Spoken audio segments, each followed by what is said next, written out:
I've butchered this intro 5 times. I'm going to get it right this time. Welcome to the 6th Borough podcast, fuckers. We're brought to you by Made to Thrive, an American t-shirt company. www.madetothrive.us. Powered by America, even on the fucking internet. If you're tired of me saying that, I don't care. We're also brought to you by A&S Engineering Services, www.asengineeringservices.com. They handle all of New York State, Long Island, Nassau, commercial, Suffolk residential, structural engineering, all types of engineering awesomeness. Go check them out. Municipal Land Survey is another one of our sponsors. 631-345-2568. Today's guest is professional kickboxer, all-around badass, Rick Schaefer. You can see clips of Rick breaking Louisville Sluggers on our Instagram. It's pretty badass. He talks about how he got started into martial arts and the road to becoming a fighter. And it's pretty entertaining. He's a young guy with a bright future, so give it a listen.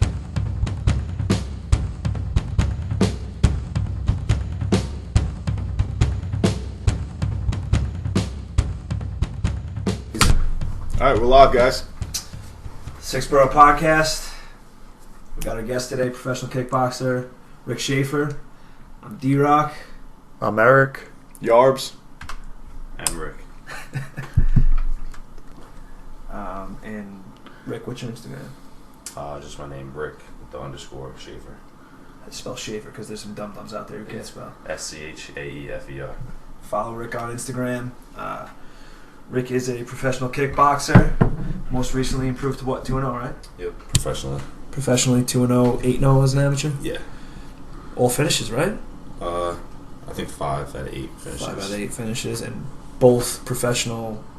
The first one went 4 rounds because kind of hard to chase the one when they're running away the whole time. But second one, I wanted to finish in the second, but he was tall and people tend to run away from me after I hit them a couple of times. So eventually got the job done.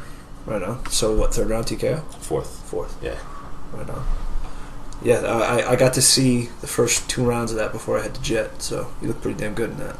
Yeah, I tend to be a slow starter, which is like something I've been trying to change, I guess, but it just takes me like a good 30 seconds to a minute to get my rhythm and then just have fun, basically. Right on. And where do you train out of again? East-West, right? Yep, East-West MMA in Coram. They got an Instagram page. What is it, at East-West? Yeah, I think it's East-West MMA of Long Island. And that's 520 Middle Country Road. A lot of good guys out of that gym. A lot of good guys. You got Pat Ryan, Carroll, Pat, Andre Schuler, Ryan Castro.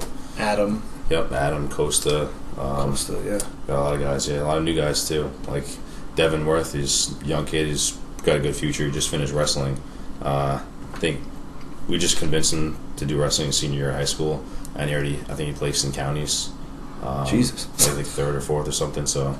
And he never wrestled before? No, yeah, it's his first one. Holy shit. Natural talent. Yeah, that's pretty impressive. He came to our gym when he was like 14, and we've kind of been like, he's got like 2 older sisters, and we've kind of been the big brother figures, I guess, in his life. So right on. It's a pretty good group of guys to grow up with, I guess. We'll toughen them up a little bit. Yeah, for sure. That's pretty damn good. That's impressive. Never wrestling before, and he's a senior? Yeah, was a senior. Yeah. Jesus Christ. Yeah, making the team and placing in counties, that's not bad. That's fucking really impressive. Yeah. I probably could do that now. Like I said, he's been bringing some of his friends down, and it just helps everyone all around because we teach him kickboxing. They help our guys with like takedowns and ground control and stuff like that. So right on. We can learn from everyone, right. even kids sometimes. You have any you ever gonna dabble in MMA at all, or just sticking to kickboxing? Yeah, I mean, I've had 2 MMA fights. My first MMA fight ever, I lost on points. I don't really count it though because there's New Jersey rules and I'm a kicker. I kick people in the face. That's what I'm good at. And yeah, New Jersey rules. You're not allowed to kick to the head at all, right? No. I'd find out literally 5 minutes before the fight starts. It's like, all right, no head kicks, no ground and pound. And I didn't even grapple for like 2 weeks before that fight. Just, I guess, a little ill-prepared, but still. I just got hugged, laid on for 3 rounds. We were like punching each other in the stomach, laying on the floor, so it was stupid. I don't really count that. But I fought at NYFE one time, 3rd round TKO. Leg kicks. So nice. I'm definitely interested in doing it again. Obviously, like kickboxing is my forte, so I'm gonna pursue that a little bit longer first, and maybe if I get bored or if there's the right opportunity, just to say I've had a pro MMA fight, I definitely want to just like get that under my belt. Right. I mean, there's some pretty good prospects now with kickboxing. Kickboxing's making like a pretty good resurgence. I mean, across the world, but definitely in America with like Glory. Bellator's now expanding into kickboxing. Yeah, I've heard Bellator is getting a show together. They're going to have probably on Spike TV, hopefully on a monthly basis, they'll be doing kickboxing shows. I think it starts soon. Yeah, so this soon. month, yeah. I know they have Kevin Ross is going to be on that one. Kevin Ross is like one of the more well-known American Muay Thai guys. He like fights in like Lion Fight, which is like pure Thai rules and all that stuff. So like, and they're getting pretty big too, Lion Fight. So there's some pretty good opportunities for kickboxing now. So it's good. Yeah, it'll be interesting moving forward because, I mean, I felt like it was only a matter of time with kickboxing. Like there was always American rules kickboxing, which always has like the silly pants and the little like funny shoes that they wear.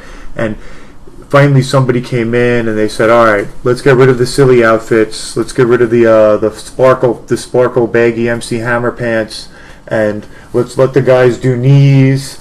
And we're going to take out all the rules that make the fight boring, and we'll just let the guys do what they got to do to put on a good show." And that's what Glory essentially is right now.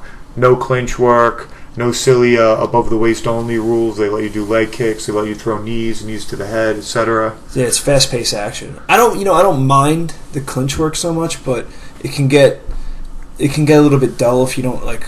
Even if you do understand the intricacies of like the clinch work, it still gets dull. If you have two guys that aren't willing to take any risks, it turns into like a hugging match with guys kneeing each other in the ribs, like traditional Muay Thai does many times. What do you think about that? It's a couple seconds is okay. But I like being active on the inside. Like, I'm 5'7", so most of the people I fight are 6 foot and above. Just happens to be that way for my weight class. So. What do you fight at? 145. You fighting guys that are over 6 feet at 145? Yeah, all the guys he's fought have been huge. Fuck? Yeah, Holy shit! The last kid I fought was 6'1". Deshaun's probably at least 6'1". That's weird. Before that, yeah, tall and skinny. I mean, at first I hated it because obviously you got to deal with the reach, but I figured out ways to beat him. Legs and body are usually my go-to, and I don't really care who knows. What's it called? Where we going with this? About the clinch work and all that. Yeah, kickboxing. It's like I would be interested in doing Muay Thai, but I'm not trying to get into a huggy match. Like I've seen people just like swing each other, leaning on the ropes. Like I want to fight. I want to throw punches. I want to throw kicks. And I mean, elbows are pretty badass. I know how bad I could fuck someone up with an elbow if I hit them. So, I mean, I'm somewhat of a decent-looking guy. Main point of elbow is just to cut people. So, I mean, I'll have enough fun in kickboxing. I'll keep my face. Still get laid. Yeah. So I feel like that's a little like maybe one day just to say I did it, but as of right now, kickboxing is enough for me. Punches, keys, and nicks. Punches, kicks, and knees. Yeah. Elbows, I appreciate elbows, but like you said, it's a quick way to get cut and get stitches and have a fight ended. We've all had accidental elbows cut us. Yeah. So I mean, when you really like take that into context, like imagine actually really trying to elbow someone. I mean, every person I've ever elbowed has been bleeding afterwards. Yeah. I didn't even get elbowed very hard, and I had to get 3 stitches. Yeah, and you had to pull out of a fight 2 days, 3 days before, and from an accidental elbow while you were showing a move to someone, which is pretty wild. Yeah, people get like career-threatening injuries on their eyes. They had giant gashes, and now every time you spar, every time you fight, you got to worry about the same thing over. Yeah, that scar tissue continually like reopens and reopens. Yeah, and it's not like the elbows hurt all that much either. You know, the ones that cut you. It's just that point on the end of the elbow, that real hard, sharp bone. I mean, all it has to do is connect at the right angle, and your skin just tears. I had one right after my last fight, like 2-3 weeks after my last fight last year. I was in the gym with a new guy, sort of explosive. He was a little bit of a spaz, and we were just grappling, and he just bumped me the wrong way, and I heard like a funny noise, like a squeak, sort of, come out of my like upper forehead, and the next thing you know, it was dripping down, and 35 stitches later, and you're out for a month and a half, 2 months after that. Yeah, it's not worth it. Yeah, it's not fun unless you're getting paid big bucks. Like then it's. I'd like to still maintain somewhat of a decent looking face. You're not that handsome, D-Rock. I'm just saying. Well, I don't want to get any uglier. You know what I'm saying? That's a good point. So I got enough strikes against me. Essentially, you're saying there's no more left. There's no room left to improve your charisma. So you need That's the not what I'm looks. saying. That's not what I'm saying. You need the looks to get by. That's not what I'm saying. But yeah, I mean, it helps. definitely helps. You know? So that's definitely a good reason why Bellator has kickboxing now, because especially with MMA being legalized in New York now, if they decide to have a kickboxing and MMA show, it's got my name written all over it. So yeah, I mean, before it was only Glory, and I mean, Glory has the highest knockout ratio in any combat sport. It's like 80 or something close to like 70 or 80% or something like that. It's more exciting than MMA, more exciting than boxing. I mean, boxing's great, yeah, but a head kick knockout is what really makes people say, "Oh shit!" Yeah. Like, I've thrown things and missed, and I throw a spinning hook kick, even if it misses, people like that. It's like it's something different. Everybody's watching. You see somebody do that, everyone's like, "Oh shit!" It just got interesting. Yeah, it's flashy, it draws your attention. Yeah. People are into it. This guy's getting after it, and he's not holding back at all. Yeah, I mean, you're definitely an action fighter for sure. Like you're definitely getting after it. So with me, it's a lot about momentum. I mean, obviously, everyone would like to come out the first round knockout in like 15 seconds, but I fight smart. I think I'm ambidextrous, I'm athletic, explosive, all that stuff, but I think it's because I'm smart is why I'm really good, and I just see the big picture most of the time. So, well, fight IQ is very important. There's got a lot of guys who are athletic and strong, but have low fight IQs, and it doesn't translate. It doesn't translate. So, yeah. You'll get a guy like a Kevin Randleman, super athletically gifted, but I mean the guy couldn't do a Kimura to save his life. Yeah. So if you don't have that brain power, like if you like you said, you fight smart, you got a good fight IQ. You put all those things together, it's a problem. But without it, you might not reach the potential that you have. That's good. It's good to fight smart. Yeah, I'm big on technique. So, I mean, studying, like, I was always great through high school, did a little bit of college. School wasn't for me, but the only studying I enjoy doing is, like, fights. Like, right. I watch my favorite fighters. I watch people I know, big fights, important fights, see what they do good, and take it, mix it up. Like, my favorite quote is probably the Bruce Lee quote, like, absorb what is useful, discard what is not, add what is uniquely your own. It's like, that's martial arts in a nutshell. Like, mixed martial arts, like, you like wrestling, take it. You like jiu-jitsu, take this move. I pick like my top 3 takedowns, my top 3 combos, and the rest is kind of like freestyle, I guess. But yeah, I tell I teach too, and I tell a lot of the guys that I teach, like, it's not wrong if you can make it work. And that's the good thing about like kickboxing, wrestling, jiu-jitsu, things like that. There's room for creativity. So if you can make it work, it's not wrong. And like, you're kind of seeing that now, like, the last, like, 4 or 5 years, with MMA, there's been a resurgence of, like, Taekwondo and karate techniques where beforehand they were kind of, like, dismissed, but now you get guys who had that background who are able to make it work in the MMA context or the Taekwondo, or the kickboxing context. They're bringing in new kicks, new combinations that guys aren't used to defending against, and it's sort of changing up the game. Yeah, where before it was like, that doesn't work, and now it's like, you know what? It does work. And so anything you can make work, it's not wrong if you can make it work. You can take parts of all different things. Yeah. Hence the name mixed martial arts. I mean, that guy Edson Barbosa's like spinning kicks. That's my favorite of all time. Dude, that knockout he had of what's his name, Terry Edom. Yeah. If I could reenact that kick, I could retire happy. If I hit Quado after that, I'll be set, because that's the highlight that you want. I remember seeing that kid Edson fight in Ring of Combat in New Jersey before he made it to the big leagues, and he fought a Muay Thai guy from somewhere in the Middle East that was here, and he was training at Matt Serra's camp. And I assumed this guy Edson was like my first time seeing him fight. We were down in Atlantic City. I'm like, oh, this guy's from Serra's gym. Serra's gym's real good. He's like, I think his name was Nabi. And he was from the Middle East, like super solid Muay Thai guy. I'd seen him fight a couple of times. I'm like, oh, this guy Edson, I never heard of him. He's from Brazil. I'm like, oh, maybe it's like his first fight in the United States. They brought him up here to lose, and he just came out, and he knocked out that guy Nabi, and the guy never got up. They wound up taking him out in the stretcher. It was still to this day one of the worst knockouts I've ever seen in my entire life live. And I think it was Nabi. I don't think he ever fought again after that. Wow. It was brutal head kick hand combinations that were so quick. And they probably didn't get a chance to scout him because he was nobody had ever heard of him in America. He fought a ringer. Yeah, he probably had 100 Muay Thai fights in Brazil that there were no records of 10, 15 years ago. Yeah, his leg kick. I'm pretty sure he's the only person to win 2 fights by leg kick stoppage in the UFC. Yeah, I've seen. I remember when was it his first fight or his second fight? He won by leg kick stoppage. Yeah, one of the early ones. Yeah, that's another I mean, you said you did that earlier. That's a pretty big feat to KO somebody, because that's essentially you're making them give up. It's really with leg kicks. You essentially paralyze them for the next probably 2 weeks. Yeah, that's why with the MMA fight, it wasn't my ideal landed digging leg kick and he falls on the floor and the ref stops it.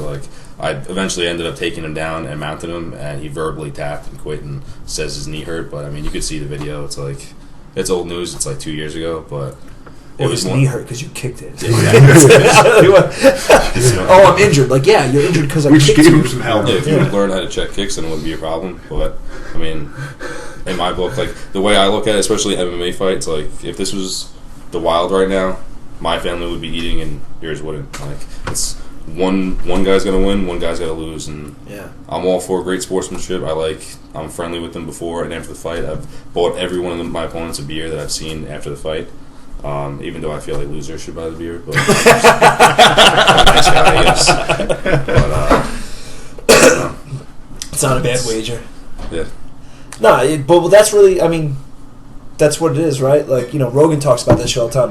You see, in the NFL or the NBA, some guy dunks on somebody, or there's a big hit, and the guy fucking really, what they're emulating is a fight, and that's what a fight is, really. It's you're establishing, hey. It's like you said, who's eating?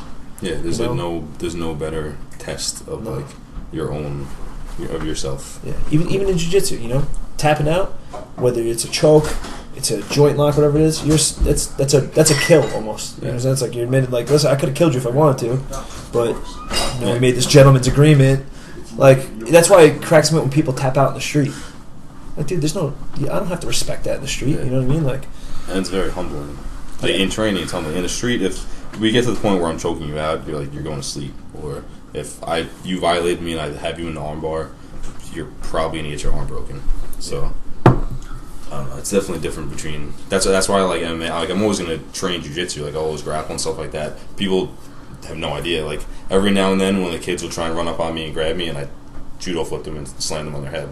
No one expects that I could grapple because I just kickbox all the time. But, I mean, in a real-life situation, I know enough to make the average person into a pretzel. So, I mean, obviously when I stack up against someone who trains jiu-jitsu every day, it's not going to go very well for me, the same way as if they step into a kickboxing ring. Right. I mean, but the average person,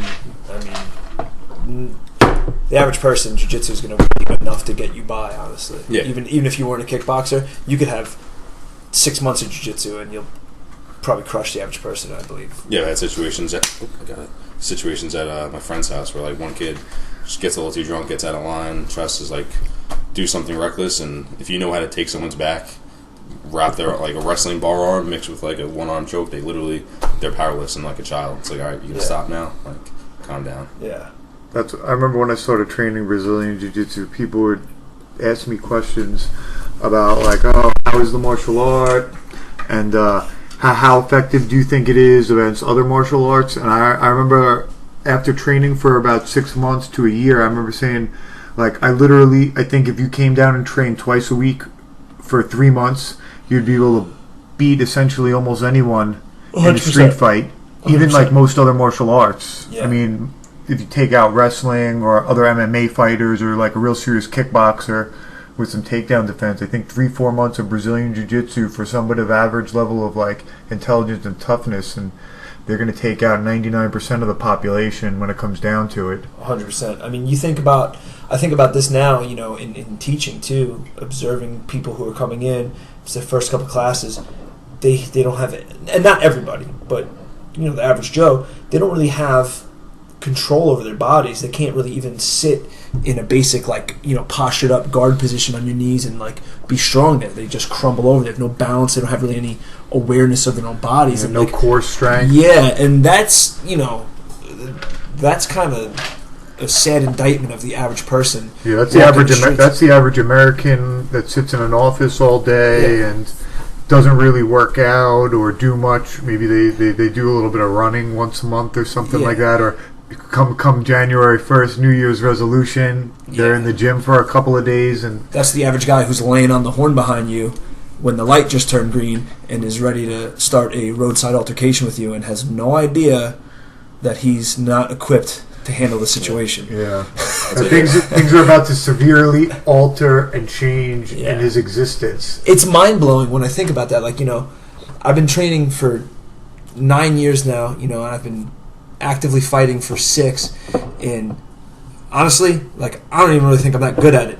And it's like, I would never, ever think to initiate a fight like that. No. Even now, knowing that against the average Joe, I feel I would do real well. So, like, it blows my mind to think about the average person who knows nothing, who probably came to a push-up or sit-up, who's going to, like, be willing to engage in some kind of violent altercations. Like, dude, you know nothing. Why would you ever be willing to do that? Yeah. Like, I don't even want to do that, and I know stuff. Yeah. Like, it's just, I don't understand it. It's crazy. It's that rarity that we refer to as common sense, actually, is the problem. Yeah. Yeah, it just doesn't exist. They don't teach it anymore, and civilization has taken out all of the negative things that used to teach common sense. Like, we put helmets on when we ride motorcycles because riding motorcycles can be dangerous. Now there's like laws that make everyone do that, so all the dum-dums that would have got wiped out, they're still in existence. You have to wear your seatbelt or else you get a ticket. Yeah, well, we would if have. I want to roll the dice with my own life, I should be allowed to. Yeah, exactly. I mean, if you're over the age of 16 or 18 or whatever we want to say the age of consent is, I mean, I feel like there should be no laws governing personal safety at that point. I agree. I mean, if you're going to put somebody else's life in danger, 100%, there needs to be rules for that. But 100%. if you want to roll the dice with your own life, man, knock yourself out. Mm-hmm. There's no law that stops you from jumping out of a fucking airplane. Nope. Like, so, why coddle people in other avenues? Like, that's why, like, hey, man, if you want to go shoot heroin, knock yourself out, dude. I don't care what you do. It's society. Fuck my day up. Societal safety nets have created this massive bottom third of the population that just drag everybody else down. The productive folks. I call us the productive folks. And it's those lack of dangerous real life encounters that just lets them continue to grow and thrive and sponge off the rest of us. Like, I feel like don't walking down the street. Don't taint Made to Thrive by using the word thrive. All right. Describing the bottom third. Okay. I'm real into how often you use the term "folks." By the way. All right. It's like. Sorry, I'm a country boy. I grew up on a little bit of a farm. It's like real. It's real astute of you. Like, we're the productive folks. I don't hear anybody say folks that much anymore. We're the productive folks that put our seatbelts on without having to be told so.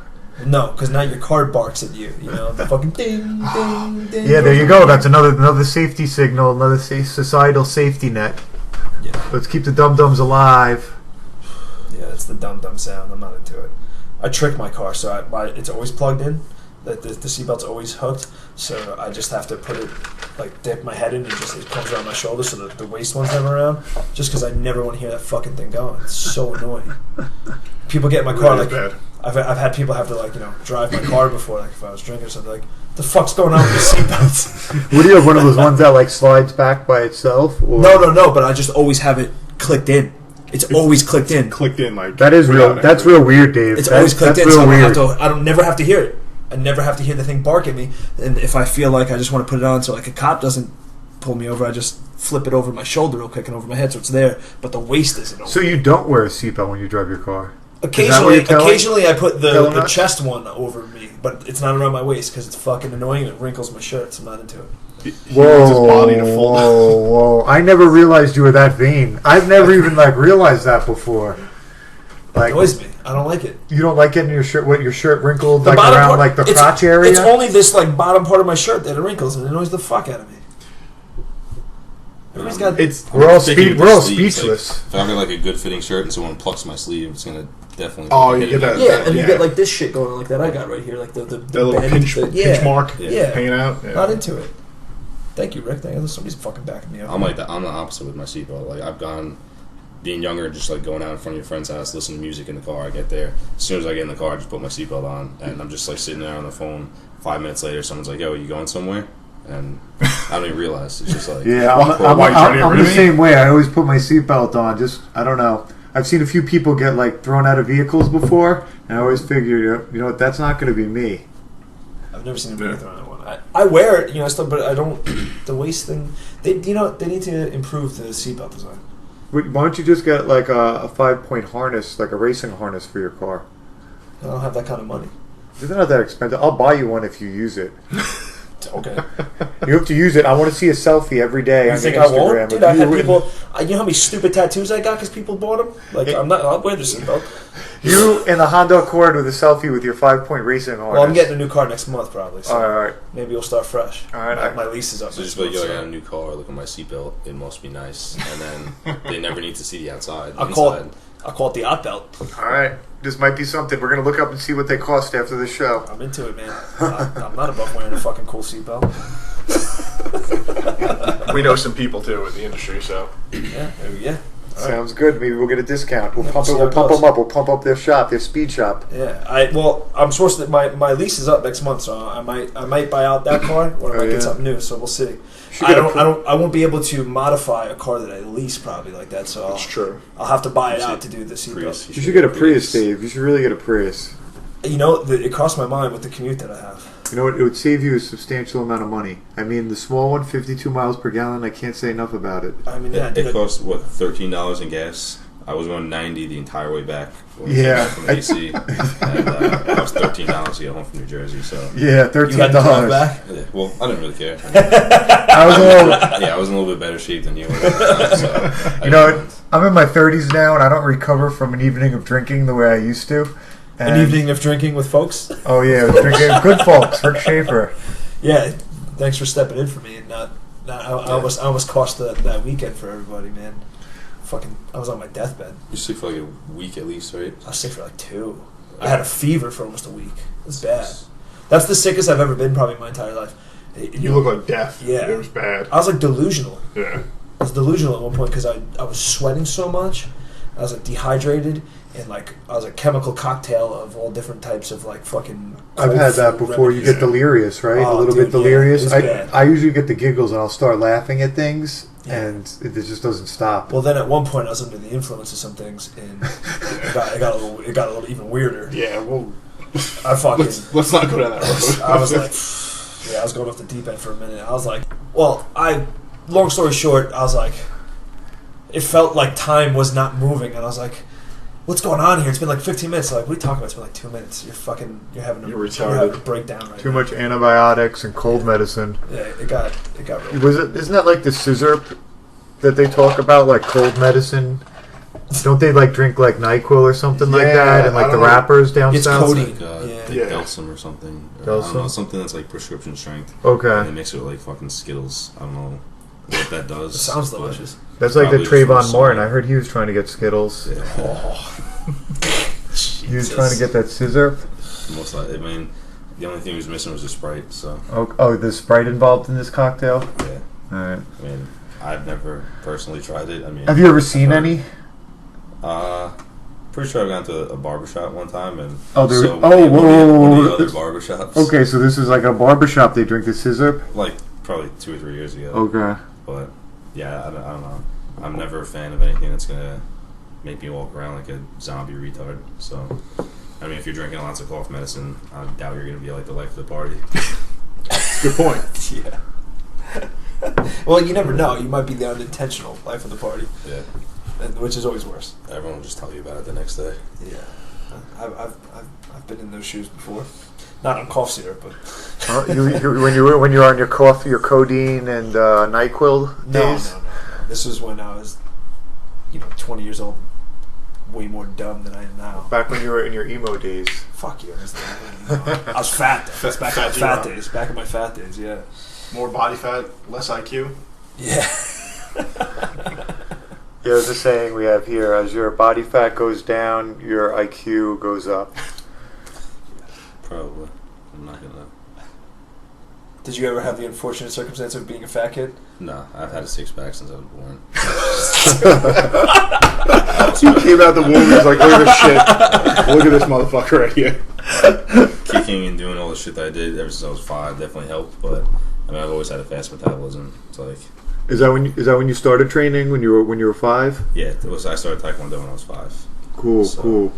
And I mean, I used to be there all the time. Like, I guess everyone always asks me like what got me into it. I mean, I was just a kid. I like Bruce Lee movies and Ninja Turtles movies, and I don't know, everyone else. Like, I was into sports, so I would play baseball and stuff like that, but I always liked punching and kicking. Like, when you go home and you play in your yard, I would either throw around a baseball or punch a bag or punch a tree or some shit. So, who got you into Taekwondo? I mean, I asked, but obviously my parents at that age have control over everything, so I gotta give them credit for that. Right. So you wanted to do it, and they got you involved. Yeah, pretty much. We found a good spot, and I was there. And I moved out of my original house when I was probably like 10 or 11. So I took a break for like 2 or 3 years while changing school districts, and then I found a new spot it was like a more legitimate Taekwondo place, like actual Korean roots. Like Master Kim is probably the most common name in Queens for a Taekwondo school, but he was pretty legit. I think it was 4th degree black belt in Taekwondo, 5th in Hapkido, and 6th degree in Judo. I think he was like an alternate for the Korean Judo team or something, but he was definitely a good inspiration. Going through high school, I mean, my senior year and the year after that, I guess I was young. I liked going out and partying a little bit too much, so I also had it with the whole traditional thing, and I was teaching kids classes every day, kind of like wore me out. Between that, like wrestling, school, social life, I took like a 2 or 3 year break, and then finally decided to get back into it. I mean, I would always go out all the time. Random people come up to me like, "Oh, hey, what's up, man? Like, how's the fighting going? You still doing that?" And during that time period when I was like 18, 19, I stopped, and I would always have to make up some excuse like, "Oh man, too busy," or I fell off for a little while. And random people that they don't work out. They have their opinion. Like, yeah, I like them and everything, but as far as fighting goes, they don't really have much of a say. But right. just to hear people acknowledging that and like recognizing it, kind of like triggered something, and I guess lit the spark back in me. And me and my friend Pat, who's also a pro fighter now, Pat Carroll, we signed up to East West at the same time, and it's been a good time ever since. How long have you been in East West for now? I think 4 years.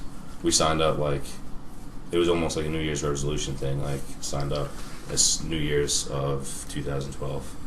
I had my first fight 2 months after that. I think his was like 6. That's pretty fast. But, yeah. Well, I mean, I had the Taekwondo background. So. I was going to say, took a small hiatus and then got back into it. Yeah, so you managed to keep your 6-pack during that hiatus, though, right? There was a brief time where I worked security at Walmart and did the night shift and ate a lot of Twinkies and so Call of Duty killed my 6-pack at one point, but then when I got back into it, I got my priorities straight.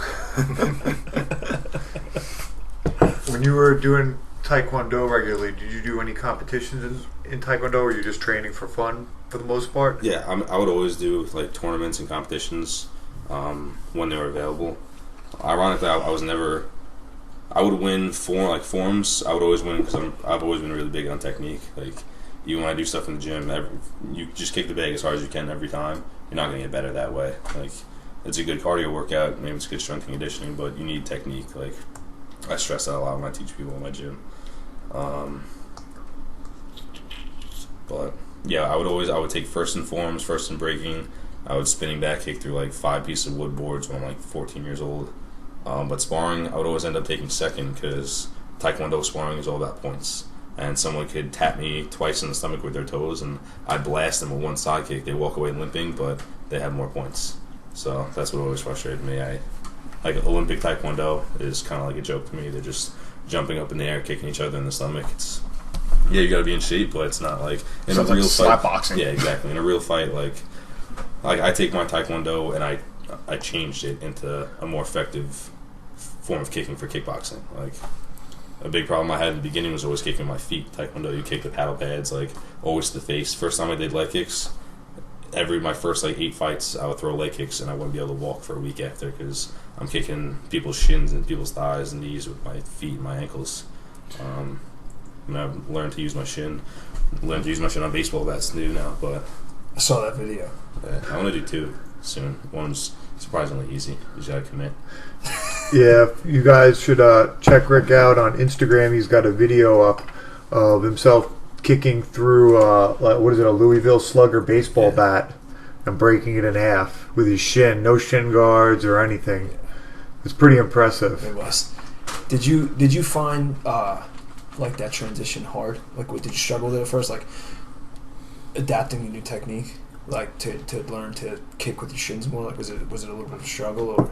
Yeah, I mean, I learned through experience and pain. I guess, like constantly hurting my feet, my ankle, every fight, every sparring session. So kind of forces you, just like you learn how to keep your hands up. Right. When I first came to East West, the only boxing training I ever had was watching Mike Tyson videos online and punching a bag in my house.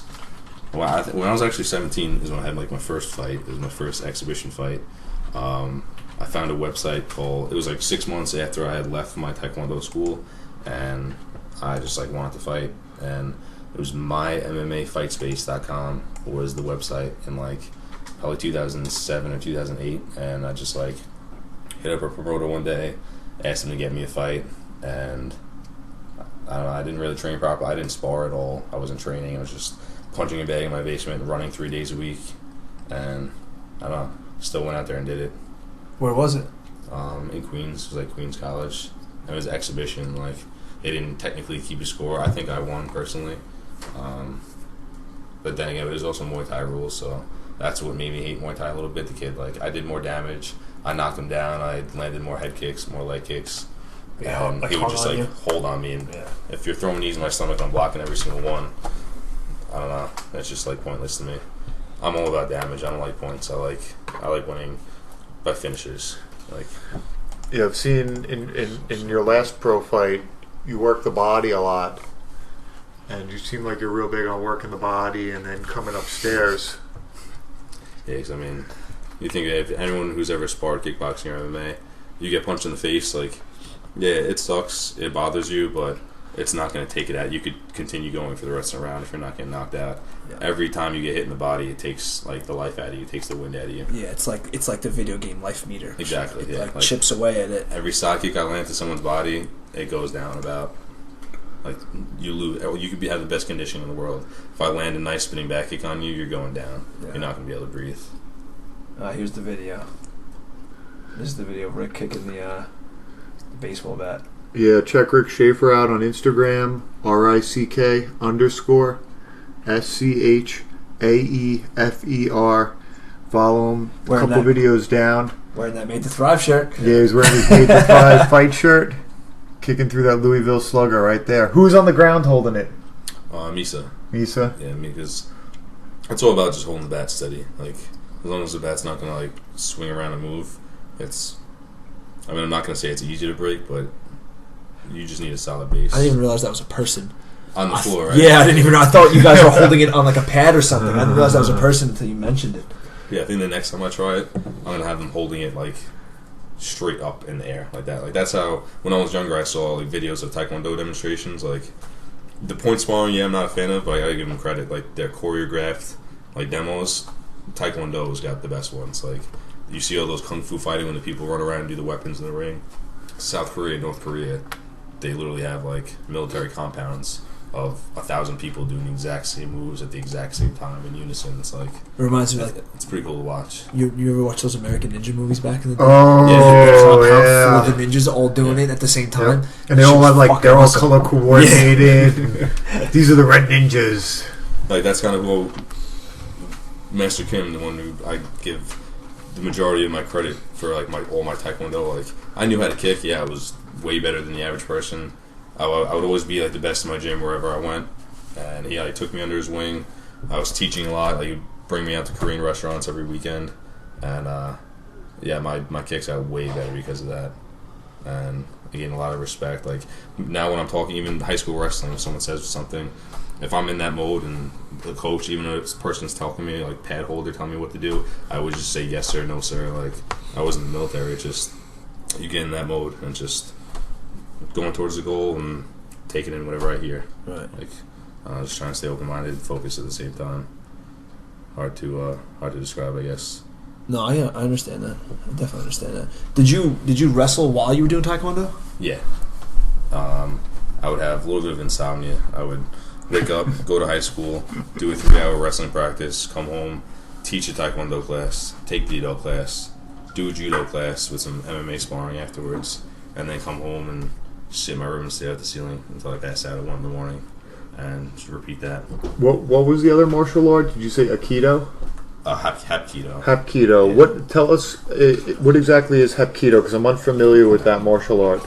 It's like, if there's any like martial art that's the most similar to MMA, it's probably that one. Okay. It has a lot of. It's Korean. Yeah. There's a lot of hand techniques that are involved, so it's like this typical self-defense stuff. Like if you're in the street and someone grabs up, like grabs your wrist, you break it and like strike, whatever. Which I mean, those are all good to learn, especially like female self-defense.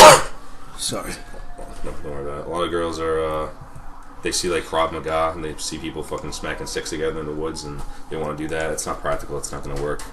Shit where like, if a guy grabs your hair in a ponytail, you need to know the proper way to like...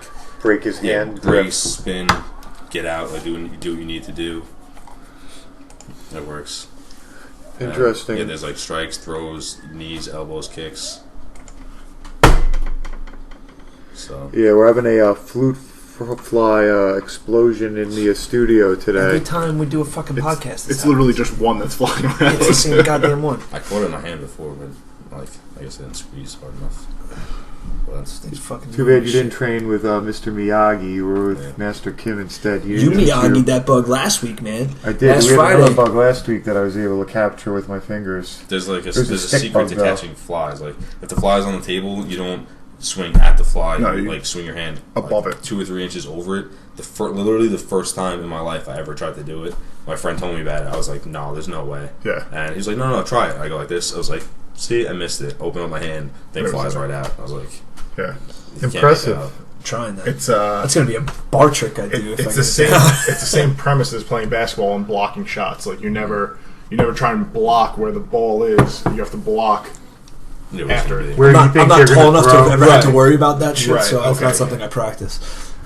Yeah, basketball's probably my least favorite sport. I grew up on. I'm really tall, not as tall as Yarborough, but I grew up on a dirt road, so the ball didn't bounce correctly. Basketball just didn't work. I had a friend. One of my friends had a hoop in the dirt, and we would bounce, and like there would just be like certain areas of like where we played that you just wouldn't go. That was like the sandy side, and then the other side had like some larger rocks coming out of the dirt, and if you hit the ball the wrong way, it would bounce off into the woods Or pop it. Pop is bad news. It's like this one's kind of a mix of everything. I'm pretty sure like the main military martial art for the South Korean Army was Hapkido. That's probably why he was so. Oh like, shit! I was wondering how to choke someone to death with that belt. Seems like they're doing a lot of. extreme. Yeah, it's like a little bit of everything. Yeah, it looks like a lot of judo throws and a little bit of everything, like you said. Yeah, when I was younger, I was 16, 17. We would do Taekwondo class, which is mostly kicking, the occasional punches to the chest, but I mean they don't really emphasize on that. So I would do Taekwondo sparring, then I would do Judo sparring, which is just throws and grappling. I've always been personally a little bit more fan of Judo than Jiu-Jitsu, just because I like the throws. Like, don't get me wrong, I love Jiu-Jitsu, I love submissions and rolling and all that stuff, but I hate when people pull guard. Like, if you're gonna take someone down, I like to see it in like exciting fashion. Like, yeah, that's one of the butt scooting guard pulling thing is one of the things that's really, and I love jiu-jitsu. It's a black eye for the current state of sport jiu-jitsu. Yeah. Jiu-jitsu is my first love, but I'm not into some of the butt scooting and the weird guards that have come out that are very like gi dependent. I'm not saying it's wrong, and I appreciate it. I appreciate the art of it, but as far as like real world effectiveness, as far as from the winning standpoint, okay, you don't have really great takedowns. You're not willing to take it there. You're just gonna do some fruity butt scooting, guard pulling stuff in order to get yourself into a position where you can win or win on points. All right, I understand you want to win, right? But I mean, don't think for 1 second that that's like an effective or respectable technique. I'm not in the real you do world. that in a real, like, if we're squared up in a real world situation, I jump up and wrap my legs around your waist. Like, yeah, it's not everyone's gonna be like, "What the fuck are you doing?" Right.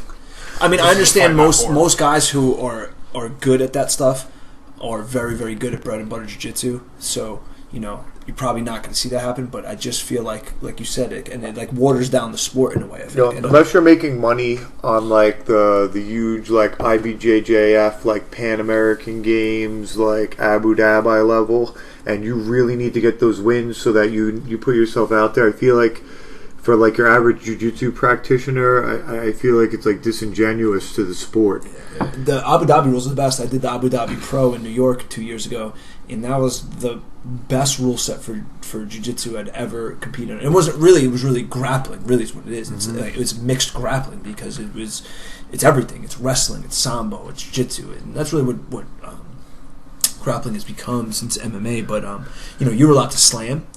You could slam out of submissions. There was nothing that was out of bounds.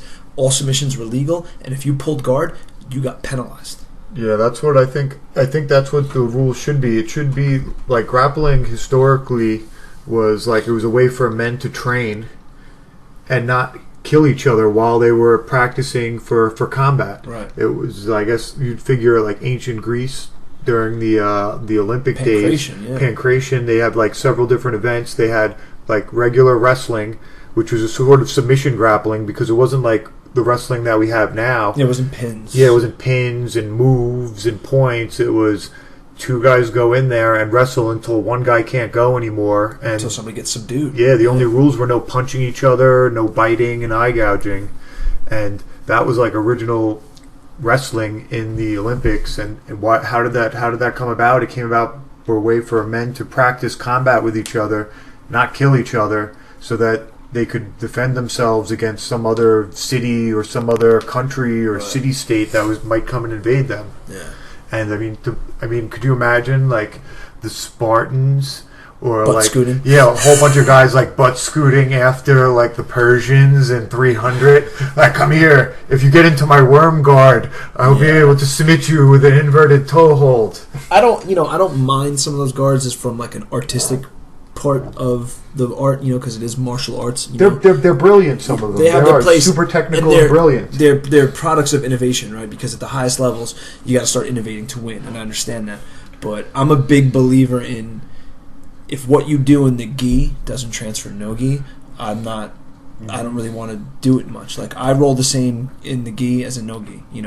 Like I'm gonna overhook and underhook and wrist control and all that stuff. So if there's not a lapel or sleeves, it's wrist, neck, overhooks and all that stuff. And I do that even with the gi, and I'm a big believer of not being dependent on just those grips. I'm not saying they don't have their place, but I feel like if you can't transfer your game because somebody took off a piece of clothing, you might want to reevaluate what you're doing. Unless your goal is, like you said, those IBJJF tournaments, stuff like that, then it has its place. Yeah, you're super high level, and this is how you make your income. You need to get those wins so that you can get your rate for a seminar, etc. You're a top-notch competitor. Paulino Estima, you're like one of those guys. Yeah, if you're a top-notch jiu-jitsu player. John Satava, you're one of these names. Yeah. You got to do what you have to do to win. But if you're a blue belt from the local jiu-jitsu gym and you're doing the worm guard on a bunch of white belts that don't know how to do north-south choke variations, I mean, like, realistically, what are you doing? Right.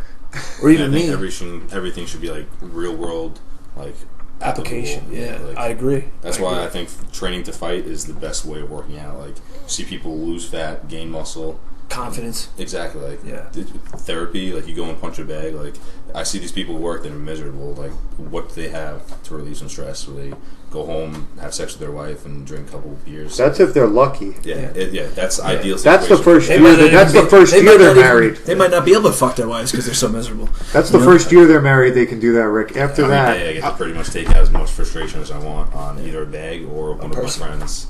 Yeah. And, I had a shit day today. My day was fucking awful. I got to the gym. I sparred. It was like it changes everything. It's like the fog got wiped away, and there's it's another thing like what we talked about. And Rick, I'm sure you can agree on this. Like me and Eric were talking recently about the bond that you have with the people you train with. There's no bond like that when you train with people like that where you bleed and sweat and punch and kick and strangle each other day to day. It takes a lot of trust to do that with people, and maybe your life is in their hands sometimes. Maybe being in the military and like a real tight knit team might be like a might be something that you'd say like that's like a similar feeling, but I can't really imagine like anything else. Like I've played on sports teams before, and it's just not the same. No. Yeah. Because you always have you're always like, oh, sports team is always like a weak link or somebody that's like a little bit odd. Not everybody has the same experience on a team, but if you're like fighting and you're down there, they're grinding forearms in their face. Dave's using his facial hair to scrape your eye from side control. You got some growing now. You can do it too. That's why I grew it. It's my new weapon. Drive that chin in somebody's eyeball. Chin to eye submission, like old school Vale Tudo days. Yeah.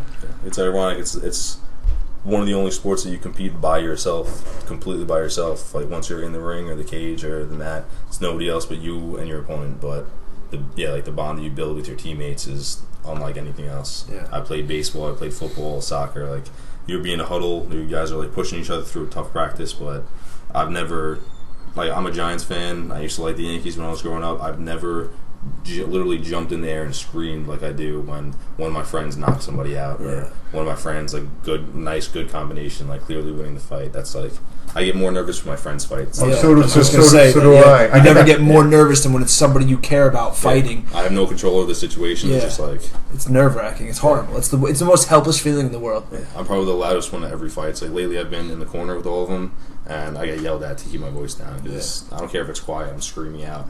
I get yelled at by the commission because I'm always standing up. Yeah. Sit down. I'm like, fuck. My hands are always in the cage. They get your hands off the cage, Eric. I'm like, oh, I'm sorry. I sit on my hands sometimes. Me too. When I'm cornering, I'll be in the corner and I'll put my hands like under my thighs because I'm like, oh man, if I get another warning, they're gonna take away my cornerman's license. These guys, that was the guy that was yelling at me 2 months ago at the last event. He remembers me. I come home from a fighting event with like one of my close friends are fighting. I'm shocked if I have a voice the next day. Same thing with me. I've had to actually like think about like, all right, I have 3 friends that are fighting on this card tonight. All right, who's fighting first? And I'll sort of like limit myself and I'll think like, what should I yell? I should only yell when something's real important because. I mean, you get a barn burner, or like when my brother used to train, and my brother was in a jiu-jitsu tournament. I mean, sometimes I'd have no voice left by the end at all. I'd be speaking like I had like laryngitis, just with that like, hey, how are you?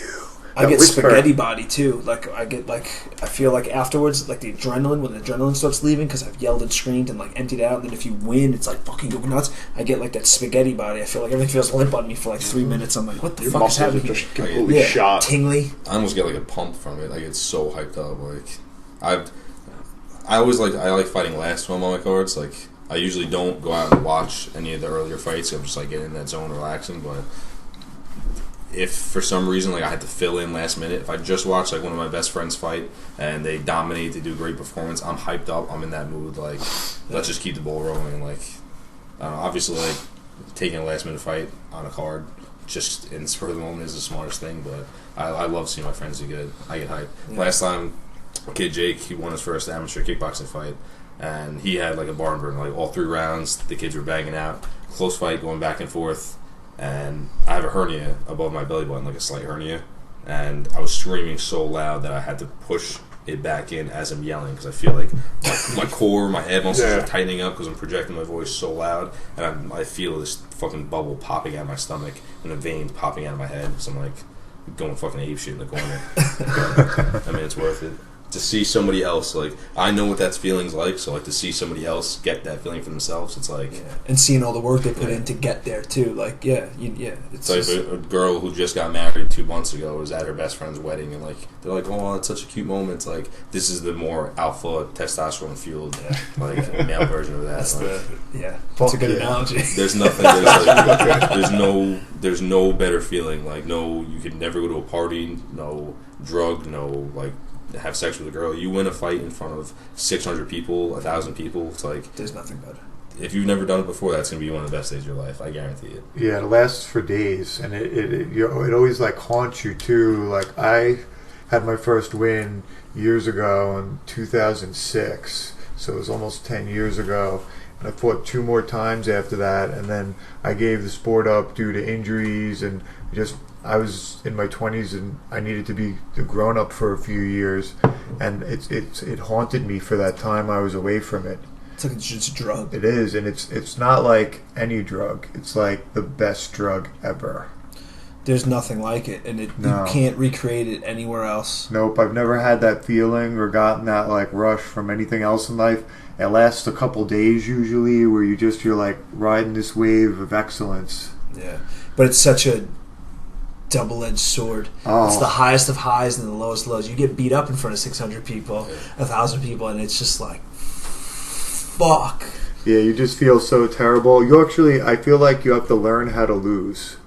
Yeah, you do. And if you really take that loss and relish in it, and you think you're going to absorb it like the same way that you the same way that you take a win, like you just like revel in it. You can't do that. You have to take that loss and pretend that they didn't exist. Yeah. And eliminate it from your mind and your imagination, and you just have to keep building and move forward. Make sure that whatever mistake you made that cost you to lose doesn't happen again. Yeah, you got to learn from it. But you have to forget it and ignore it. And I just from working with high level people, I've seen high level guys that fight that are on like the world class level, not just UFC fighters, but like top 3, top 5 guys in their weight class, like UFC fighters, like lose a fight, not get blown out, but they lost a fight, and then they're literally back in the gym on like the Monday or Tuesday after the fight, having a conversation with the rest of us like nothing's happened. And that's really like taught me a lot and taught me how to lose. Like, all right, it's not a big deal when you lose. Just take what you get from it and move forward. But like you said, it's the worst feeling in the world. I remember my first loss, and I was like devastated for months. It sucks. You just feel like a piece of shit, and then you start questioning yourself, like, maybe I shouldn't be doing this, maybe I suck. And then not only that, like, the people who don't understand, if all of us have friends that don't fight. What happened? Oh, what happened? Oh, what did you do wrong? Yeah, you trained all this time and you lost? Oh, that guy was good? Oh, was that guy? I guess that guy was better than you. Yeah. And meanwhile, like, they don't understand the underlying factors or what the real reason may be. I mean, maybe you just lost. Maybe you had a bad weight cut. Maybe you had a bad camp and you got sick and you sold 100 tickets for the fight and you didn't want to, like, renege on your opponent last minute.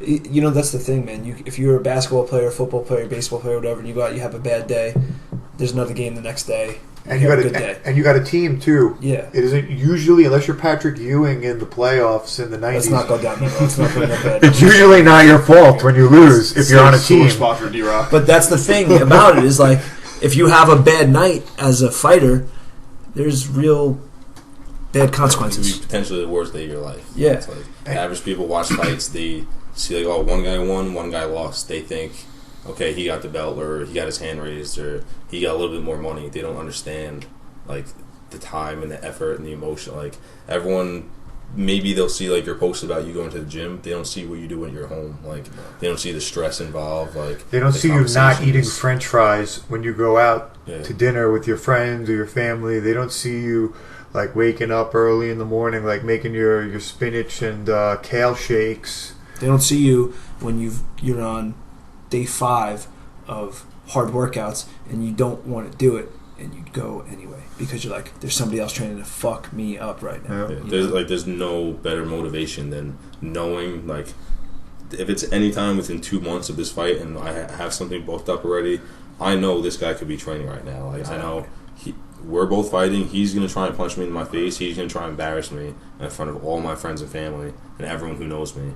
And that's not going to happen. It's like one of us is going to lose, and it's not going to be me. Like I'm sure you got a great story. That's why I said I did like an interview for my last fight. It's like for one person's dream to come true, another person's dreams have to get broken, and it's a competition. It's a competitive sport. It's a sad truth, but it's just what it is. My goals are more important than yours at the end of the day. Like not you guys, but my opponent. Your opponent, this is a competitive world, and I feel like people are getting away from that a lot. Participation awards and everybody's a winner. That's not the reality of the world.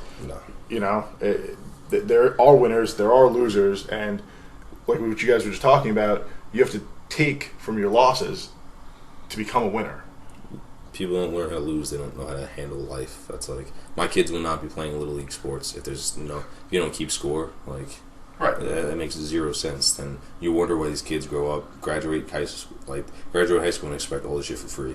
I don't want to do anything. Yeah. Like, there's real value I deserve everything. to getting punched in your mouth too. You learn Right. valuable lessons. There's some of these spoiled kids. Everybody knows what these kids are. You go to the bars, these kids who act like schmucks, they're spout rich, their they're mouths privileged. off. They've never been punched in their mouth before and learned a lesson. Mm-hmm. Like there's value in that. You get punched in your mouth, you learn a lesson. It's like, well, there's consequences to things, and maybe I shouldn't be doing some things. You learn how to act right. We used to joke about it bouncing. People would say like, "Oh, what do you do?" And like I used to say, "Oh, I work at the door." And some of the older guys that were still bouncing would say, "Oh, I teach life lessons." And It's like very true. you'd see it, and I remember like several occasions where people like patrons at the clubs would be like totally unruly, throwing bottles or just out of control, and then they'd get starched by one of the guys that was working there or somebody we knew that was like a patron, and it would literally like change their attitude moving forward. Like you'd see them like a couple weeks down the road, or I had a couple situations where guys came back to the bar the following week or the club that we were working at and apologized to us, and we would see them like walking up to the door with like a couple of people, and we were like, "Oh, it's those guys from last week. We're going to have some trouble." And they'd say, "Listen, we don't want to come in tonight, but we just want to apologize because we were assholes last week." Yeah. And they'd shake our hands, and we'd run into them down the road, and sometimes we'd buy each other drinks, and everything's cool. But they're people that they were like, they really needed to realize that they weren't king of the world. Yeah. And Remind you of your place in the big picture. yeah, we're all just human beings, and it doesn't take a lot to be not an asshole. Right. Yeah. I gets into like on social media, people like random people talking shit.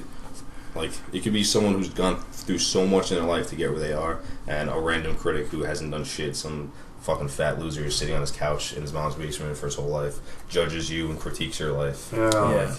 If you would not say that to his face in person. That's the No, difference. that's the same person. The same people who do that, like talk shit to fighters on social media. Oh, They're the same people. If they were around that person, yo man, you're awesome. Can I have your autograph? Either Kind of come thing. up and try and be their best friend, you tremble, or you run away and call the cops. Right. Like, I had just recently, one of my friends got threatened by some random schmuck who was like, goes up and sucker punches kids behind the bar, and my friend made a status. He's like, "Oh, you think you're hot shit because you fight?" Granted, my friend's pretty well known. He knows what he's doing. Definitely dangerous person. Like very, very calm, very nice guy. Would never doesn't start fights with people. Right. And for a random person to just come on and talk shit, knowing everything, like being friends with him on Facebook, Instagram, you see everything. You see all the training. It's like what you were saying. What makes you think that you have any clue what you're getting yourself into? Right. It's like, right. when was the last time you threw a punch?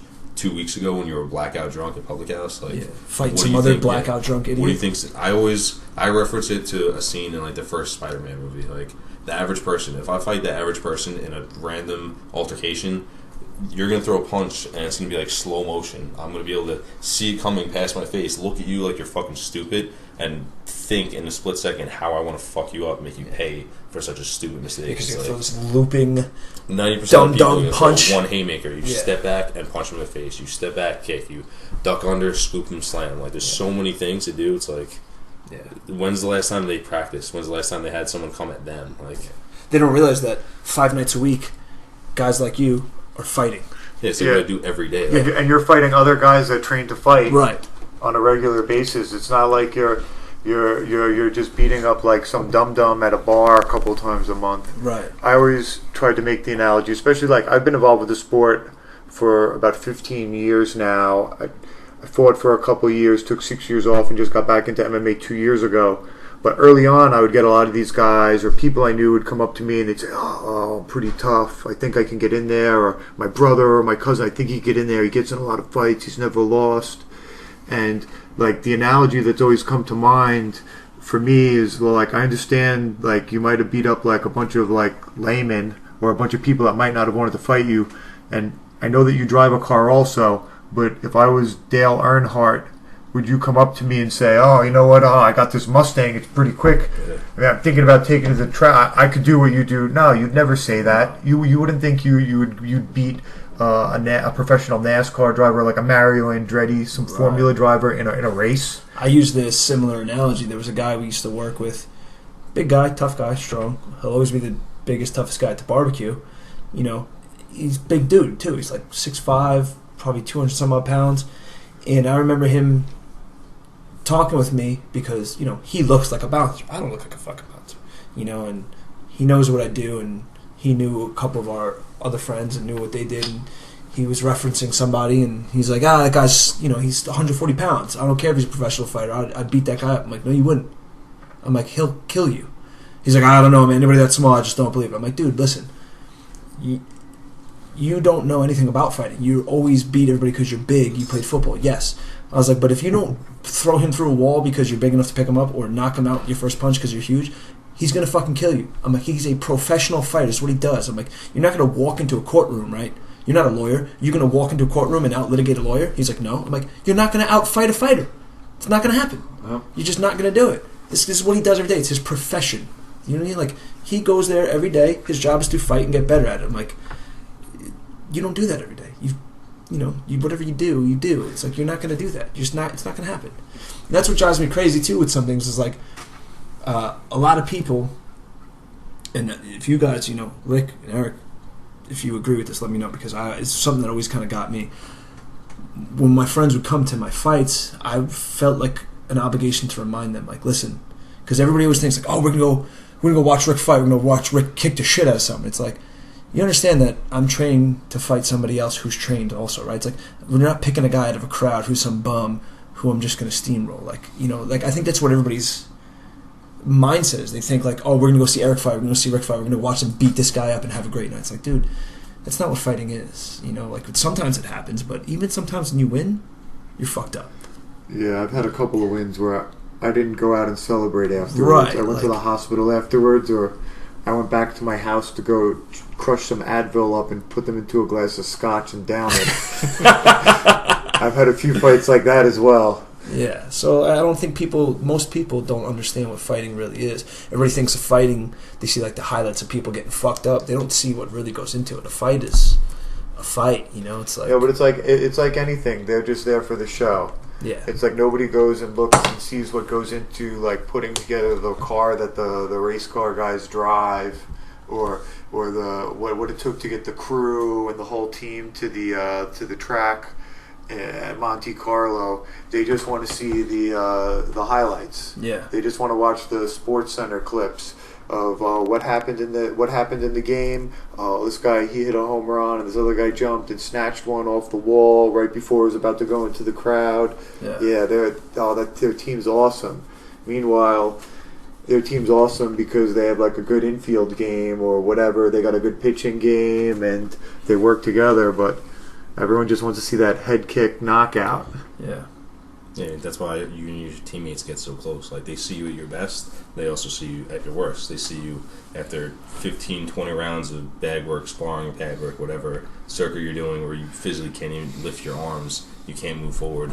Like, you guys are falling over on each other because you can't even stand up. But that's the type of shit that builds friendships and that builds character. Yeah, because you know what each other's made of. Yeah. You know, you see, it shows you who you really are. You know, and like, that's the other thing too that I really like about fighting and stuff too. It's like, there's always a mutual respect for everybody that fights because we all know what it takes to get in there. Yeah, if you stick around for like more than like 2 or 3 amateur fights, you're pretty much like certified as, all right, this guy's got some grit to him. Yeah, this guy's more badass than the average man. Right. Yeah, because there's a lot of washout people get in there, do one, and then never come back again. Just it's not for everyone though. Right, That's the other thing. Like, a lot of people get involved, and maybe they get involved and they realize that, all right, this is real tough, but you know what, they made the commitment, they want to do at least one fight, like, as like a bucket list thing. And you know what, I respect people that start something and finish it but decide that it's not for them.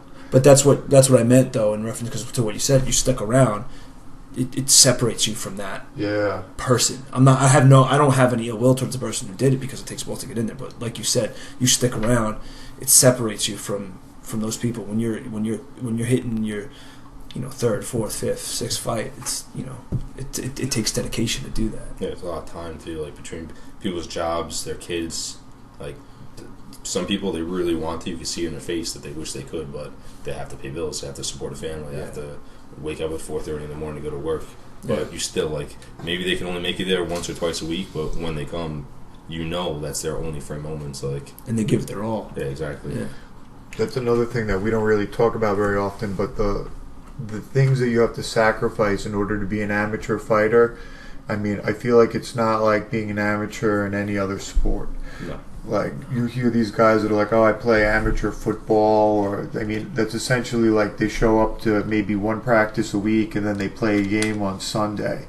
Or they'll play whatever sport, oh, I play tennis, but they're not there. I mean, to do an amateur fight, you literally have to train close to 40 hours a week. You still have to train like a professional. Yeah, because you're just not going to be able to make it conditioning-wise if you don't. Yeah, you're not going to be able to make it through your 3 rounds if you're not putting in work 5 to 6 days a week.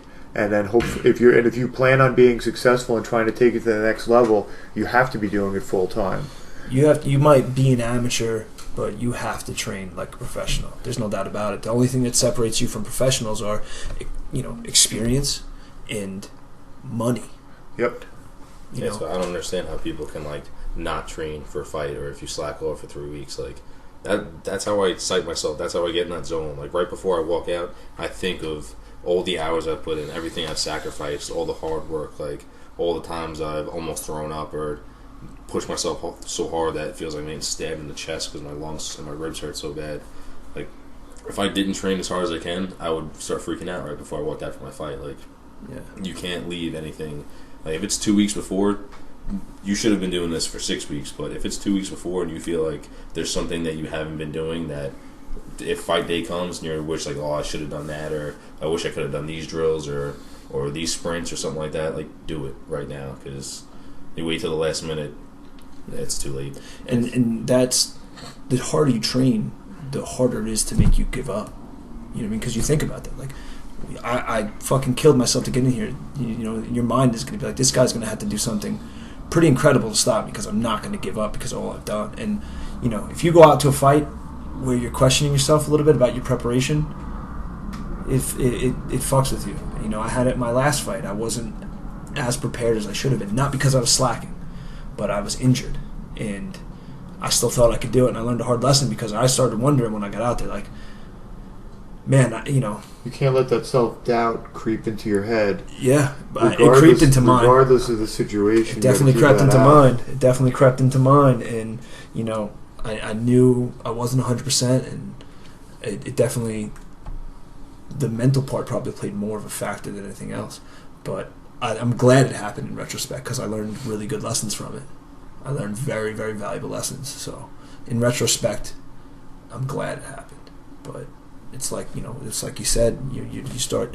I remember fights before that where I was doing exactly what you did. I knew how hard I trained, I knew how prepared I was, and I felt extremely confident. Where in that one fight, I'm like, fuck, I didn't get to do as much cardio because of my, I had a broken foot, and I'm like, man, if I throw a kick, what's going to happen here? And some of those questions definitely fucked with me. It definitely fucked with me. Yeah, I always do better when I'm relaxed. Like, obviously you have to be super aggressive. Like, you have to win the fight. You have to be first, all that stuff. But mentally, you have to be calm and relaxed. And, like, that's the type of shit that, like, if you're stressed, if you're thinking about this, thinking about that, you're not going to be able to be calm. Like, the only way to stay, like, you could be a fucking marathon runner, triathlon athlete, and you go over there and fight, and you don't have fighting experience, you're going to get exhausted. Like, it's way more about being calm. Like, I've seen pro fighters who haven't fought in years, like, haven't worked out, but they could spar 15 rounds straight with all these guys because they're calm. Like, you're not constantly breathing fast, worrying about getting hit, like, just tensing up the whole time. You're relaxed. You're thinking about the big picture. It makes it a lot easier when you're not tunnel vision on one thing, and you broaden your spectrum, I guess, of what you're seeing. When you're not frantic, you can focus. You can be present. Like, control your breathing and all that stuff. Yeah. Now, do you do anything for that, like breathing exercises, like yoga, anything to keep yourself calm, or is it just something that comes with experience? Is it something that you've developed better over time?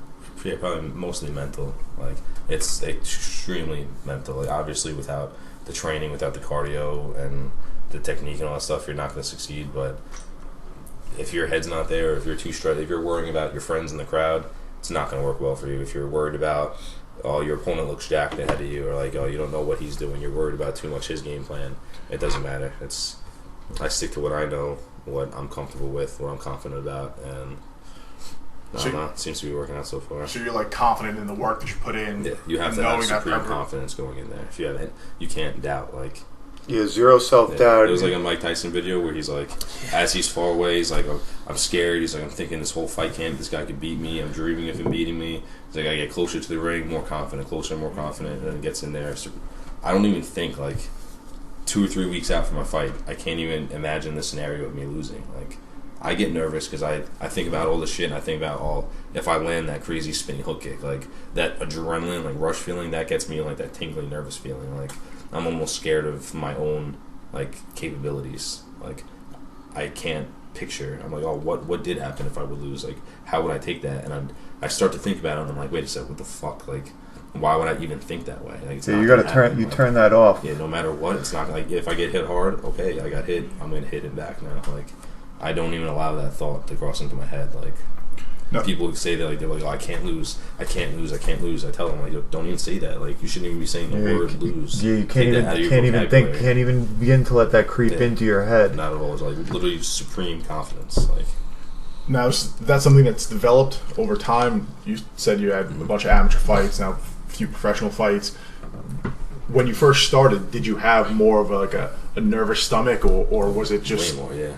I think my first fight, like, because I had the Taekwondo background, I probably threw 700 kicks, like, maybe 3 punches, like, it was all roundhouses, side kicks, spinning hook kicks. Like, I reverted back to what I knew, and I was exhausted. Like, by the end of the third round, I could barely breathe, barely stand up straight. But in a wheelchair for a couple of days after that. It took me a good 2 minutes to get, like, 15 feet down the hallway to go to the bathroom the next day.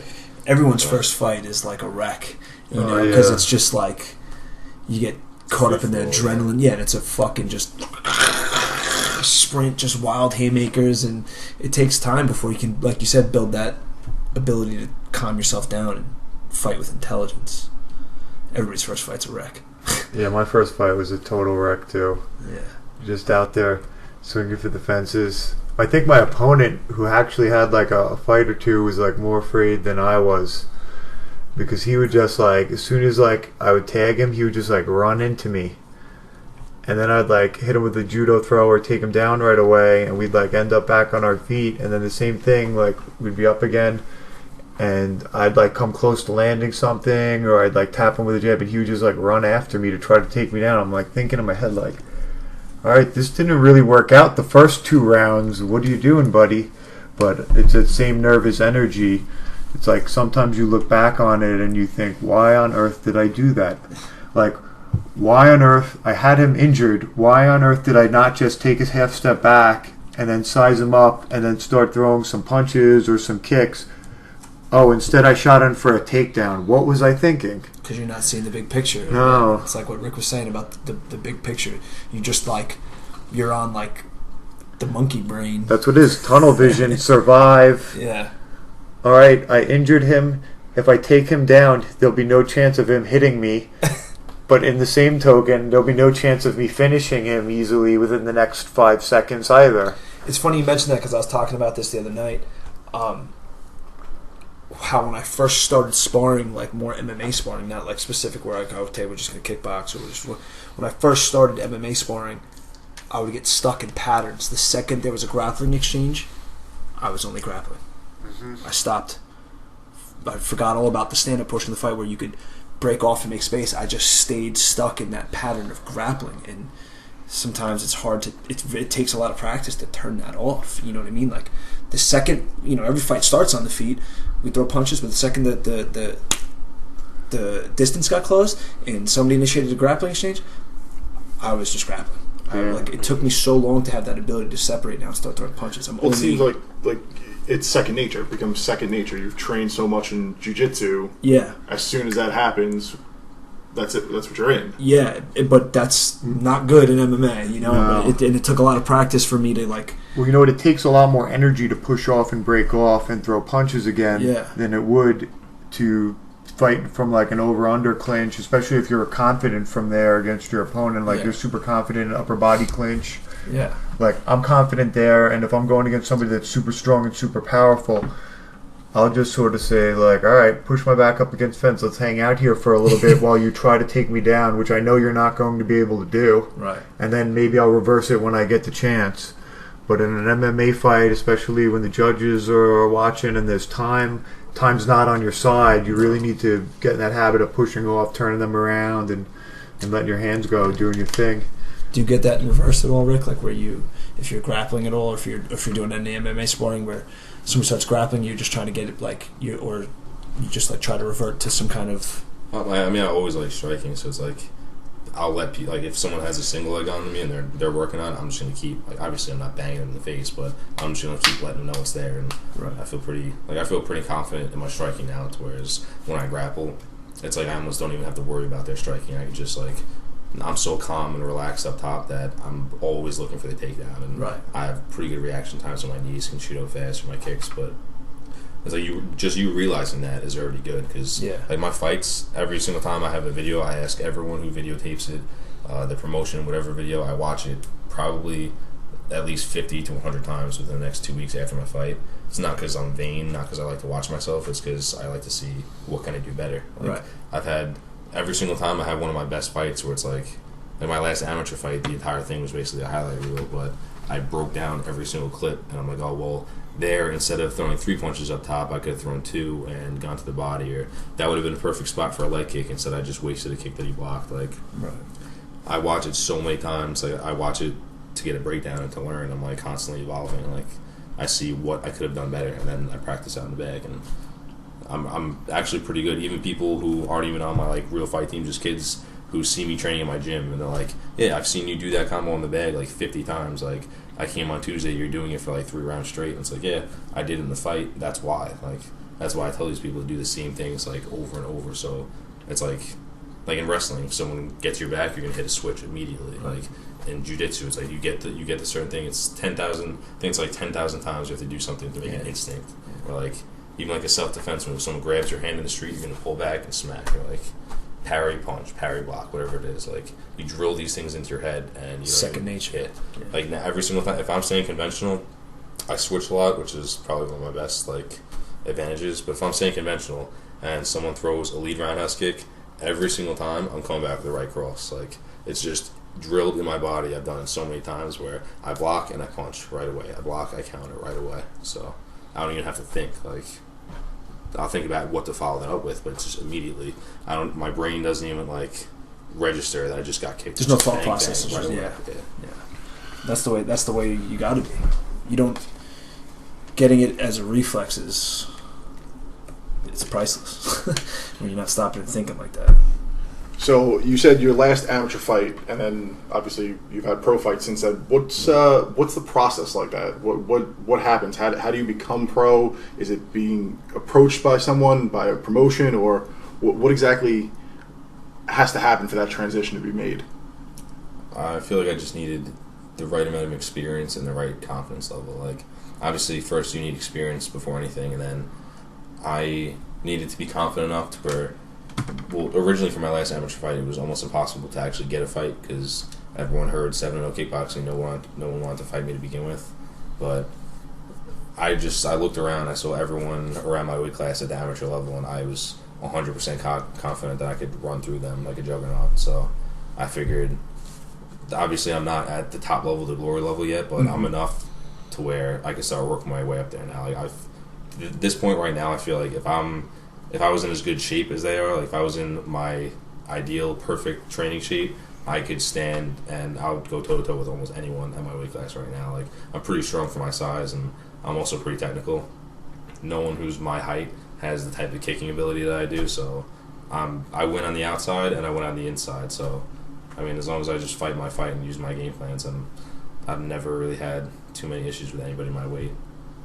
So I don't know, I just felt ready. I felt comfortable, and I also hate wearing headgear and shin guards. So it's like WK rules are around Long Island. That's like the local, I guess, dominant governing body, like sanctioning body. So I just hate headgear, and I watch these people on TV. Like I see Glory, I see UFC, and the average person says like, "Oh, I could do that," but I know I can do that. Like. I've seen people fight in Glory, and it's like, oh, I would fuck that guy up. Or my technique is better, my cardio, everything's better. It's like I should be there. It's like now it's time to go get it. I mean, my biceps hurt. Like I'm not the most active fighter. I think last year I only fought twice, 2 or 3 times. This year I've only fought once, but when I get injured, I get a lot of stupid injuries like my ankles or my bicep or something, but I still get better. I'm still in the gym every single day. Like I'm still growing. I'm still getting better. I'm making new combos. And Still young too. yeah, Still got plenty of time. like still developing my style. Like I don't think like it's between the kicking, the punching, the switching stances. Like I feel pretty confident that I've learned to put it all together pretty well over the last like 21 years, ever since I started kicking. So taking all the things that you learned over that amount of time to make it your own style, make it your own, become your own fighter. Yeah. Like people go home, they think about what's on TV. All day I'm at work, I sit at the IRS and I think about what I'm going to do later. I think about sparring or what workout I'm going to try, what combos I'm going to do. Like, I don't think about my job. I'm there for the paycheck. If I get paid full time even if I had to train people, I can never be like a cardio kickboxing instructor because I'm big on technique. So if I see someone doing something wrong, I'm always going to stop and correct them. I've done like my kiddie class days of, I wouldn't mind like personal training people. I could like, I want to train like fighters. I want to train people who actually take it seriously, because if I literally will grab your hand and hold it and go, all right, 2, bring it back, and I do this 2 or 3 times, and I let you do it on your own, and you can't get it right, I'm gonna lose patience, and I'm just gonna move on to something more useful, I guess. That used to drive me crazy, man. I used to teach at an unnamed cardio kickboxing type place. I used to teach jiu-jitsu there, and I would get there, and some of their classes would be going on, and the place would be packed. There'd be a bunch of people in heavy bags, and they'd call out combos, but there was no real instruction. And there was just people kind of flailing around in the bag, and it would drive me fucking crazy seeing it, because you actually get a better workout when you focus on your technique too. Like it's. Well, that's why you look at people who are fighters, and you look at the shape that they're in, and you look at people that do things like that, and they don't get the same results. Yeah, it's just maddening. Yeah, you're just throwing your hands around. That's not a workout. That used to drive me crazy, and you just see people flailing away, just throwing these terrible punches. I'm like, why are you here? How can you sell a product that you're not like really giving instruction with? You know what I mean? It's not really kickboxing. It would drive me crazy. And, wasn't into it. Do you have any? Are you still injured, Rick, or are you back in sparring yet? I mean, I've been sparring, but I can only use my right hand and my kicks. I don't know exactly. I'm waiting on the date for my MRI, but I don't know if I tore or ripped something in my bicep. It clicks every single time. I can't do a pull-up. I can't do a curl. I haven't thrown a punch in my left arm in probably almost 2 months now. But I mean, I could switch. I'm southpaw and conventional. I'm right-handed, but I'm more comfortable southpaw if anything. So I mean, my lead hand's getting really nice. My footwork's getting good. Been doing a lot of kicks. That's what you have to work on. I had the hand injury for most of the winter, and you know what? I've been working on my left hand, which is my cross, and I've been standing conventional, so I've been using it as the jab. My kicks are getting real nice, so I'm like super excited to get back into sparring again. And I'm sure you can't wait till you're better and you can get back in there and function like a full-bodied human being again. It drives me crazy. Like I want to work out with some of my teammates. I want to go to the gym. I like lifting weights.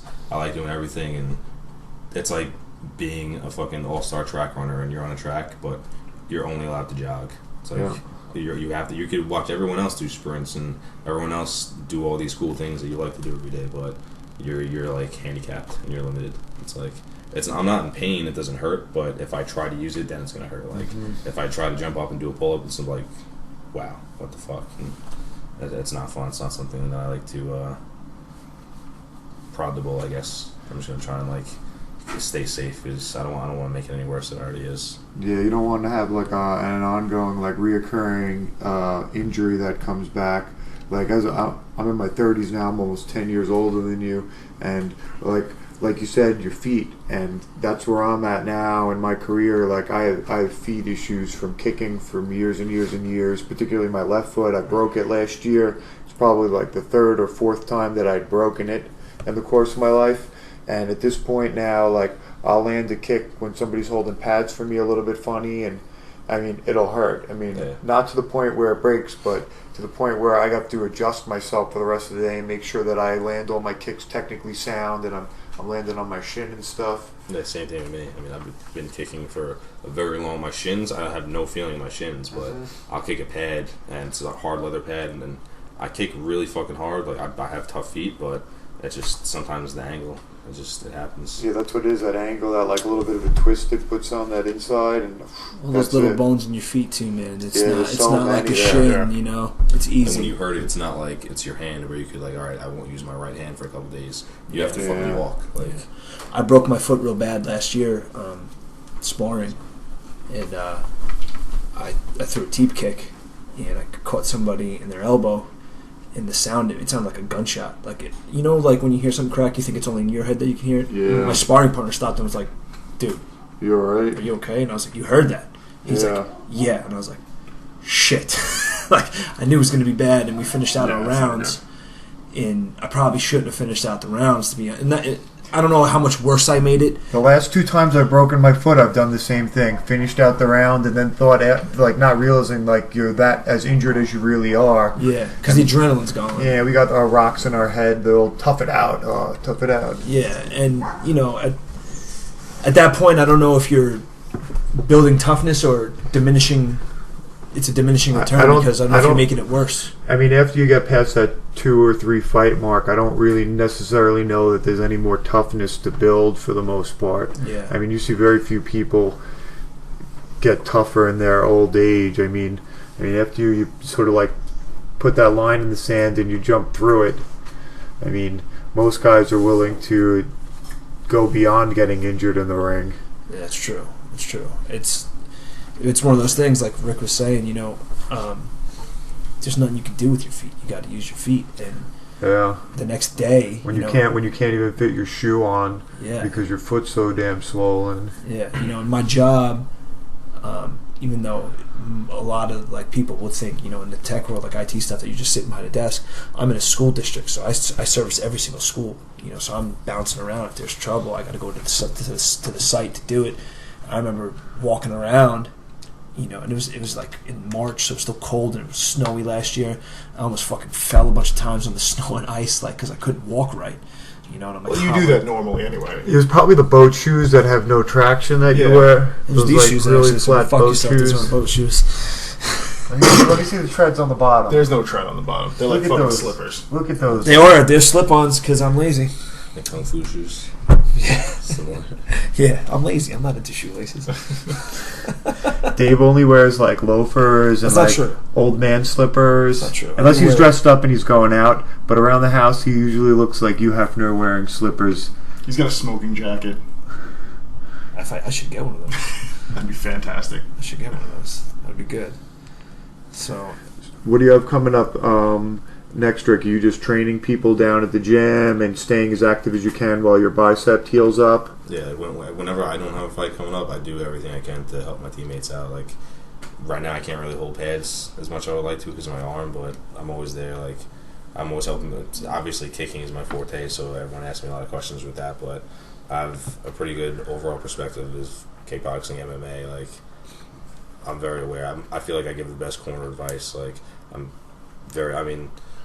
obviously being in there, being first person, you can only hear and see so much, but like me being the outside picture, I could see like what combo is working, like what have we worked on recently that's available right now, like what's open. Like Ryan Castro for his last fight at KTFO, like the old Platinum gloves, literally 10 minutes before we walked out, the same thing that we were drilling 15, 20, 25 times was throw across, step into a lead roundhouse. Did it 15 times with him. As soon as he walks out to his fight, situation was there, he threw across, stepped in, roundhouse kick to the face, 12-second knockout. It's like, practice makes perfect. Like, literally, the last thing that we were practicing right before he walked out, he did. So it's like, it all pays off. It works. It's pretty cool to see hard work come to fruition, yeah. especially for somebody else. When you're helping somebody. Yeah, I'm happy for him mostly, but like to know that like we were just working on that and he used it, it's like, obviously he gets all the credit in the world, but like to know that like you play a big role, you played like some type of part in it, like your game plan worked. To know that you know it's, and you're not some Joe Schmo. You have a lot of experience. You've been training for a while and you have a lot of fight experience, so you obviously you have good insight. But then to have it reinforced you know, it's I'm not. That's a bad analogy because it's not my kids.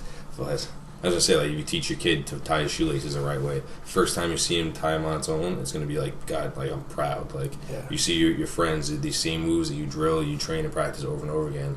You see him execute in a fight and land it perfectly. It's like, yes, like success. That fucking fist pumping feeling. Fist pumping feeling. Not like Jersey Shore, like celebration. A little bit like you gotta Jersey clarify. Shore. A little bit like Jersey Shore. 2 hours later, maybe. All right, Rick, you got any sponsors or anything you want to plug? Any shout outs you want to give? Yeah, my biggest sponsor is Healthy Meals Direct. They're definitely like the #1 meal prep service on Long Island. I mean, cheap, $6 a meal. You get the biggest variety. Like, I eat 28 different meals a week from them. It ranges from chicken parm to like Greek tzatziki chicken with asparagus and sweet potato fries. It's like, the food is delicious. It's so easy. Take it out of my fridge, throw it in the microwave. Got another sponsor, Louisville Restorations. He's always there, always supporting me. And they do like flood fire, restoration and stuff like that. Water, fire, and mold damage, commercial or residential. They're another top company on Long Island. So yeah, it's good people. I don't just let anyone sponsor me if they throw me out an offer. I make sure it's a legitimate company and good people.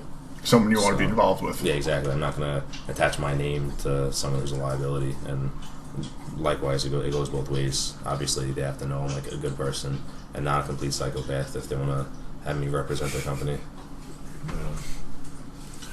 So again, that's Rick Schaefer on Instagram, RICK_SCHAEFER. Check him out. Check him out kicking through the Louisville Slugger baseball bat. And he's got links to his sponsors up there, healthymealsdirect.com and below his restoration. There's a... he's got a 5% off. Use Rick Kick as a promo code at Healthy Meals Direct. So if you've been thinking about it, check out his Instagram and use his promo code. Save yourself 5%. Yeah, okay. It'll save you about $10 on your first order. So. Rick Kick is all caps, so make sure if you're doing that, you enter that. Does Healthy Meals Direct have an Instagram too? Yeah, just Healthy Meals Direct, just all one word. I mean, it's like probably the easiest thing for lunch and management because every time you go to the deli, you're spending at least like $12 to $15. Like, you go to the cafeteria at your job, the food's gonna be greasy as shit. It's gonna suck. It's gonna be expensive. You have to wait online. I never